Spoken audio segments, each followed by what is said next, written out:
Bangladesh cricket board BCB নির্বাচনে বিনা প্রতিদ্বন্দ্বিতায় পরিচালক হতে চলেছেন সাবেক স্পিনার রাজ্জাক রাজ। মনোনয়নপত্র নেয়া ৬০ জনের মধ্যে ৫১ জন জমা দিয়েছেন। এর মধ্যে জেলা এবং বিভাগের ক্যাটাগরি ১-এ ২৫টি মনোনয়নপত্রের মধ্যে ১৮টি জমা পড়েছে।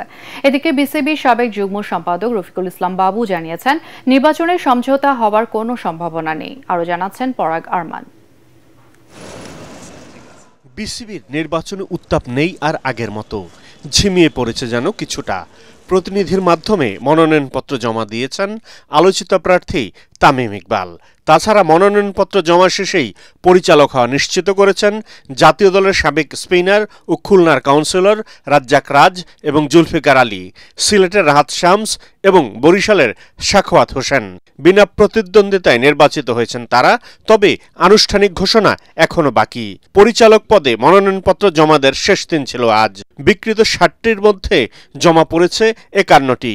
এদিকে সভাপতি পদ নিয়ে সাবেক অধিনায়ক আমিনুল ইসলাম বুলবুল ও তামিম ইকবালের শিবিরে সমঝোতার গুঞ্জন শোনা গেলেও বাতিল করে দেন সাবেক যুগ্ম সম্পাদক রফিকুল ইসলাম বাবু।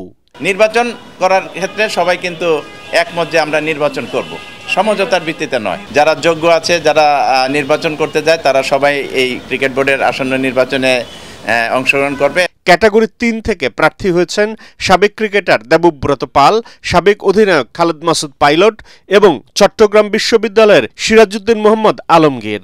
সোমবার যাচাই বাছাই শেষে দুপুরে প্রার্থীদের খসড়া তালিকা প্রকাশ করা হবে।